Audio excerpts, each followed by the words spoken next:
Leo maktaba imepata bahati kubwa sana, imetembelewa na ndugu Kevin Makwe, mwanafunzi wa chuo cha CBE na campus ya Dar es Salaam. Na bwana Makwe ameniambia kwa yeye anatokea Sengerema Usukumani huko, na yeye kaniambia kuwa ni katibu wa CCM tawi la CBE.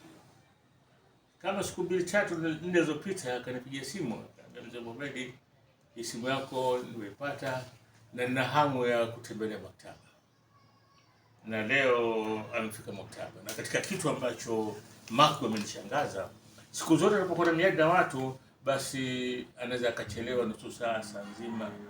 Makwe manake juu ya alama nasikia mlango unagongwa. Karibu bwana Makwe, karibu sana bwana. Shukrani sana mzee. Naam. Mimi nimejisikia huru sana kufika maktaba yako, imesheheni kweli kweli kama unavyoiona mara nyingi kwenye YouTube. Maana kufuatilia sana, shabiki yako sana. Labda tuanze. Umeanza kunifuatilia lini? Mara ya kwanza kuona video zako mtandaoni nadhani itakuwa 2024 mwaka juzi. 2024. Wakati huo uko hapa. Form gani wakati huo? Nikiwa wakati huo ushaanza mwaka wa kwanza. Naam. Mami simu naanza kutumia nadhani baada ya kumaliza advance. Okay, asante. Na kimekuvutia nini kuja kuniona? Nilisikia jinsi unavyoelezea historia. Mimi mwenyewe ni mpenzi mkubwa sana wa historia. Ala. Nimesoma. Kunisikia mara ya kwanza mnasikia nikizungumza kuhusu somo gani? Kitu nilichosikia unakizungumzia mara ya kwanza. Naam. Ilikuwa ni kuhusu mapinduzi ya Zanzibar. Ilikuwa kama sio ilikuwa ni hapana, sio mapinduzi. Ilikuwa inamhusu Abdul Sykes. Oh. Ni Abdul Sykes ndio nimekusikia mara ya kwanza kipindi chako. Hebu geuka nyuma hapo, kuna kitabu chako. Hapa chini nyuma chako.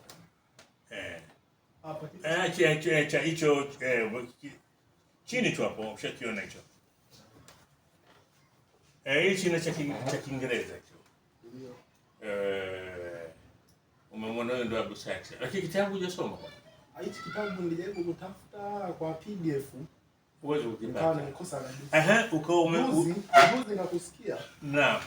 Ukasema vinapatikana 10,500, nikasema ndajidunduliza. Nimefuatia juzi hapa unapiga na yenyewe moja. Usizungumze habari ya vitabu kwanza. Nikuulize swali muhimu sana, maana sijapata mtu ambaye amekuja akaja na jambo kama lako. Umenisikia nikimzungumza Abdul Sykes. Hukupata kumsikia Abdul Sykes kabla? Abdul Sykes mara ya kwanza. Umesoma kwanza historia ya uhuru wa Tanganyika? Nimesoma. Lakini hukupata kumsikia Abdul Sykes? Mara chache namuona kwenye majina yanayorozeshwa kwenye ule mkutano uliofanyika kuunda. Katika mkutano moja ile waasisi wa mwaka 54. Baada ya pale humuoni popote? Sijawahi kumuona. Wapo wengine nikiwa high school. Naam.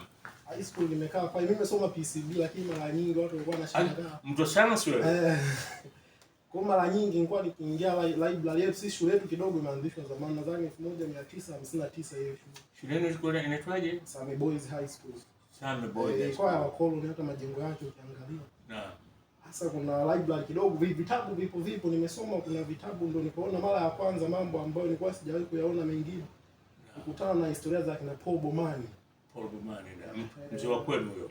Maandamano yalifanyika kule Geita kwa sababu ya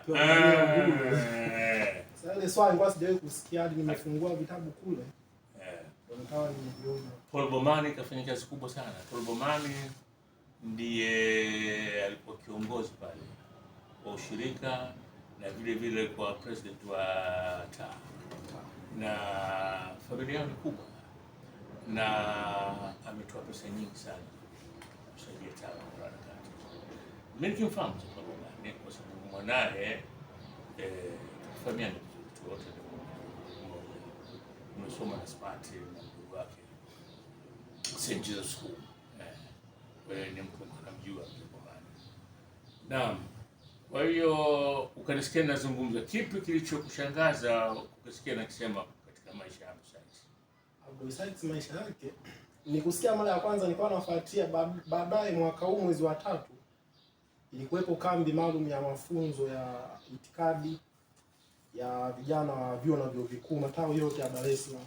Ilikuwepo Mwalimu Nyerere pale hapa Kivukoni. Naam.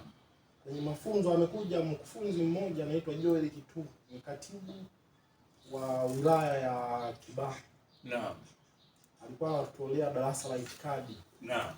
Kwenye darasa la itikadi alikuwa anatolea bwana, akatuzungumzia sasa pale hapo nikasikia kitu kingine, akatuzungumzia kuhusu Abdul na Ali.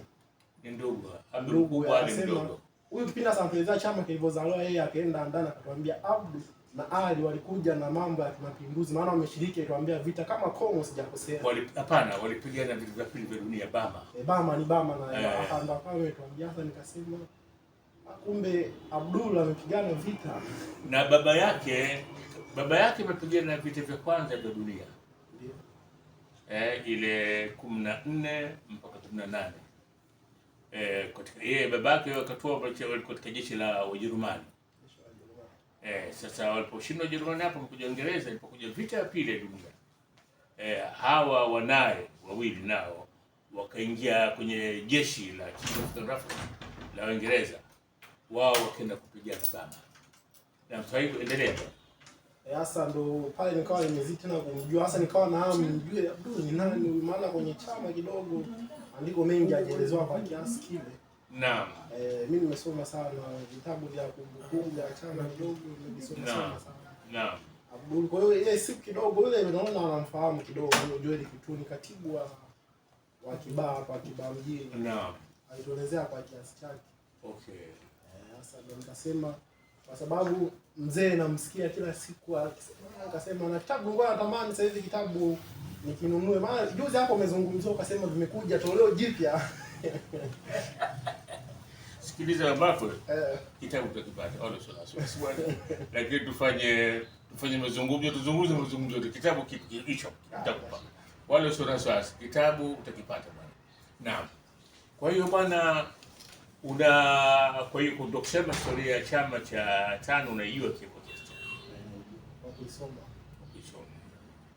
Lakini muhimu na usome na vitu vingine kwa sababu historia ya tano kama unaona makima kushangaza kuwa vipi mtu Abdul kadi yake ya tano ni namba 3 na mdogo wake ni namba 4. Na namba 1 ni ya baba taifa Mwalimu Nyerere, territorial president na kitu katu. Na kitu kingine muhimu lazima ujue ni kuwa hata hiyo African Association hiyo ambayo ilikuja kwa baadaye kwa taa, hicho chama kaanzisha baba yao. Nafahamu. Na ile ofisi unaiona ofisi ya African Association alijenga baba yao wakati wake na wenzake, si kama yeye alikuwa katibu. Lakini alikuwa ni mtu mfanyabiashara na alikuwa anajiweza kidogo. Kwa hiyo haikuwa shida sana mambo kama haya kuyasukuma. Kwa hiyo unaona ule umuhimu kwa hawa watu familia hii huwezi kuwaacha. Na kitu kingine kikubwa ndio watu wengi hawakisema. Nani alisajili tano walikabidhiwa watu 3 kuisajili kile chama. Mwalimu Julius Kambarage Nyerere kama president wa 5. Abdul Sykes na Ali Sykes. Na hao wawili walipoanzisha chama cha 5 walikuwa hawana nafasi yoyote katika uongozi. Lakini walikuwa viongozi kwenye chama. Lakini walikuwa watu ambao wanawezesha mambo kwa sababu wao walikuwa watu wenye uwezo mkubwa wa pesa. Tajiri wa kwanza na mfadhili wa kwanza alikuwa mzee John Lupia. Alafu anafuatia Dosa Azizi. Alafu anafuatia Abu na Ali Sykes. Kwa hiyo itakadi itavyokuwa kwa sasa wakati ule, hata kama hawana nafasi yoyote, lakini watu wako kwenye kamati kitachofanya pale na Abdul ndio akawa sasa mikutano yote hivyo. Ilikuwa inafanyika kwa mwalimu ndio. Hii ndio historia ambayo wenyewe sijui kwa nini wenyewe CCM leo. Kwa sababu hata ukaenda CCM ukuti picha Abdul wala ya Ali. Uone Hakuna historia. Sasa hapo kwa Abdu hapo ukiwa umeenda uliposema ofisi ya Lumumba hapa. Naam. Hii hapa mambo imeanzishwa kwamba tarehe 7 mwezi wa ngapi kwamba kama nimezaliwa pale na ndio tunazungumzia. Nikawa nimekumbuka mtu mmoja ambaye mwingine hatujawajongelea sana. Mtu mmoja nimemsoma akiitwa Oscar Kambona. Sasa Oscar Kambona, naam, nimesoma nadhani alikuwa kipindi huko mwalimu, nadhani kama alifukuzwa niliposoma historia yake, akaja Dar es Salaam na kijana wake mmoja aliyekuwa mwanafunzi. Naam. Nimesoma akiwa kwamba akawa katibu wa 5 ambaye alikuwa na mafanikio makubwa sana kwa muda mdogo. Tena unamwambia kama bwana Kambona kuja kufanya kazi hapa. Lakini sisi bwana mshahara kubwa. Basi Kambona yeye hapa na mimi nitapata mshahara. Kambona aliingiza wengi sana. Wengi sana katika tano. Wengi wa ndani wanachama. Na alifanya kazi kubwa, lakini bahati mbaya katika historia ya tano, mimi na kipindi kama viwili nimefanya pamoja. Nitakurushia wewe na wasa. Ndio. Nitakurushia utakutizama. Na kwa sababu siasa zetu, kwa sababu Kambona alipogombana na Mwalimu, Kambona akawa adui mkubwa kiasi ambacho hata mtu anaogopa kutaja jina lake. Na ndio kwa historia ya Kambona huwezi kukuta mahali popote. Maana Kambona huwa anaangalia gari lile ambalo tunatangaziwa uhuru, Mwalimu katikati, Kambona kulia. Kambona alikuwa namba 2 bwana. Baada ya Mwalimu yeye ndio alikuwa anafuatia. Hata wakati ulipotokea maasi, sijui kama unajua historia ya maasi nani, jeshi letu ile ambayo tulirithi kwa mkoloni liliasi mwaka wa 64 mwezi Januari 20. Kwenye maasi nimesoma hadi na kama matatu nadhani nimesoma hilo unaolisemea, nikasoma lingine la katikati na mwisho wa madaraka wa Tabora. Na mimi nimelizungumza hasa kipindi kirefu. Ukizama kwenye kitabu cha Mlizo Mwalimu, Peter Mwimbo, sijui kama unakijua kitabu. Yeye kaandika lakini hakumtaja popote. Kwa hiyo ni vizuri na naona kichwa chako vizuri, maana unasema mbona Kambona Abdu kutajwa, mbona Kambona.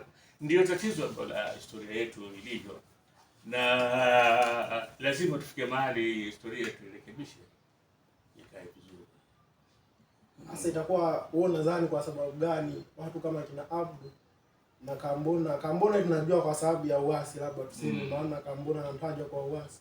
Kwa sababu gani watu kama ila kama ni uasi, Bibi Titi alihukumiwa kwa uasi, lakini baadaye akawa akaachiwa na heshima yake bado yuko pale. Ilirudi. Kwa mfano sisi kiongozi wetu baba yenu Peter ni baba Bibi Titi Mohamed.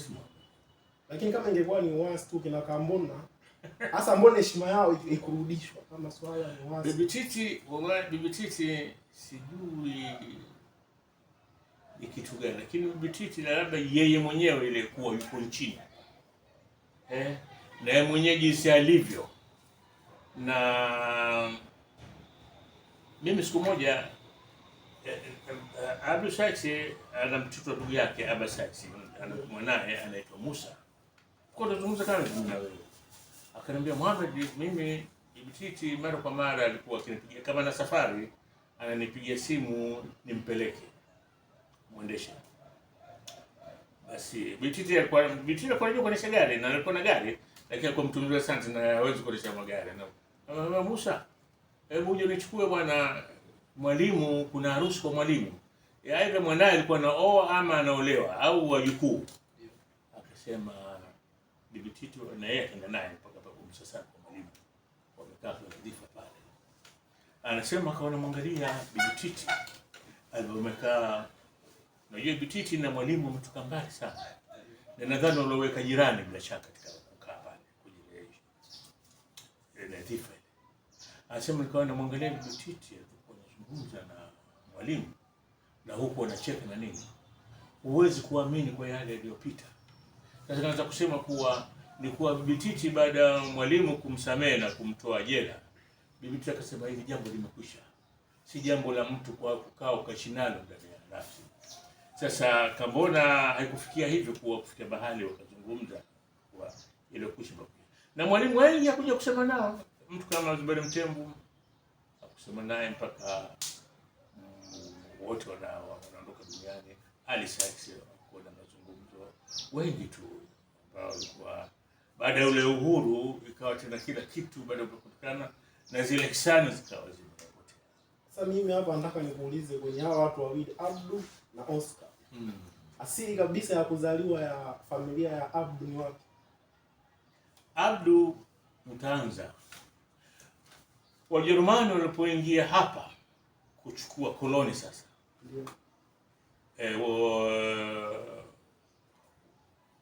Wananchi hapo hakutaka kutawaliwa, wakapambana nao Wajerumani, na mtu ambaye aliwaangaisha sana Wajerumani alikuwa ni Abushiri bin Salim al-Harith. Yeye aligombana nao, alipigana nao, aligombana nao kwa nani Zanzibar, kumhamishia huku, kumfukuza kule, akaja huku kaapa fakenda za Kipangani, akapambana naye akafikia mahali pa kuwatoa. Wameshindwa Wajerumani wakaenda Mozambiki kwenye jimbo la Imhambane, kijiji kwa Likunyi, kitu kijiji kinaitwa kwa Likunyi. Wakaenda kutafuta jeshi, wakachukua Wazulu 400 waleta hapa. Wakaenda na Sudani, wakawachukua Wanubi wakaleta hapa, wakafanya jeshi. Na hawa waliotoka kusini Mozambiki kwa Likunyi, katika lile jeshi kulikuwa na watu wawili muhimu sana. Mmoja alikuwa ni chifu wa kwa Likunyi pale, anaitwa Mohoshi Shangani. Yeye ndiye alikuwa mkuu wa jeshi la Wazulu hapa. Na katika jeshi lile alikuwepo Saksi Mbuwane, ambaye yeye Mohoshi alikuwa amemuoa dada yake. Kwa hiyo wakaja hapa kama jeshi, wakaanza kupambana na Bushiri. Kwa hiyo Saksi asili yake sio Tanzania? Hapana, hawa ni Wazulu kutoka Mozambiki. Na hawa akina Saksi walikimbia kusini zaidi, Afrika Kusini sasa, kumkimbia Shaka ambaye alikuwa anafanya vita mara kwa mara, ndio wakakimbilia kaskazini, wakafika Mozambiki. Na asili ya familia ya Kambona ni ipi kabisa? Kambona nasema, wengine wanasema Nyasa, lakini sisi tuchukue kwa Kambona kazaliwa Tanganyika. Maana unajua wakati wa ukoloni mipaka ilikuwa haina maana yote. Sio, unaona mpaka ule. Ndio. Katika historia ya 5, sijui kama unajua. Katika historia ya 5 ukitazama zile kadi za mwanzo, wanachama mwanzo, viongozi wa mwanzo, unakuta mtu kama Dennis Pombea. Huyu alikuwa Mnyasa. Kadi yake ya 5 namba 5. Unakuta Domo Kechibudoi. Huyu alikuwa Mluya kutoka Kenya. Kadi yake namba 6. Akina Austin Shaba walikuja mpaka kuwa mawaziri. Asili yao ni Nyasa.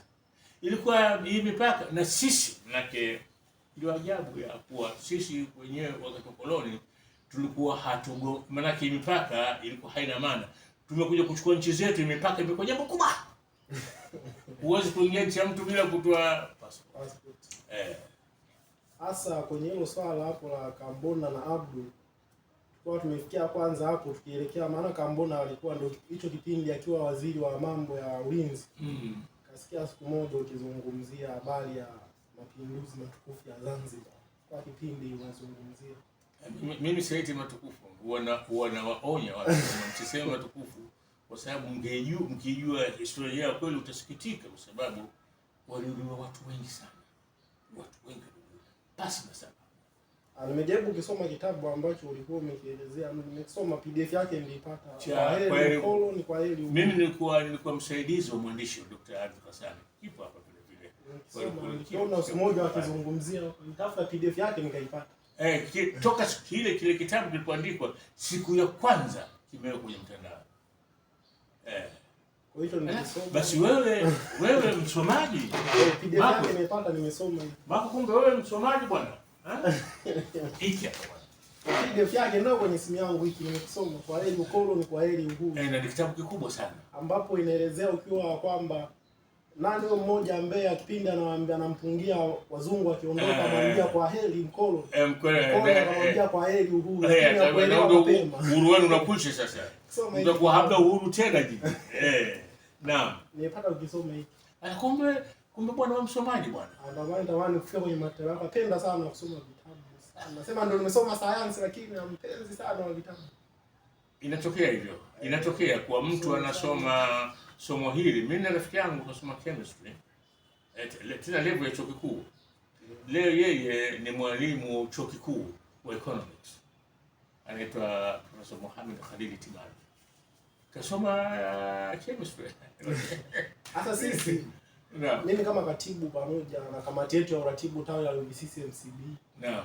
Kwa nimepanga safari tour, maana hapa Dar es Salaam safari tour ya kwenda nyumba ya mwalimu hapa. Nimepanga tukaone kwanza tujifunze zaidi. Hasa nikasema wewe, nimekusikia mara kadhaa ukizungumzia nyumba ile nyumba walifanyia mnani mkarabati hospitali nzuri, na mimi walikuja wale wafanyakazi wa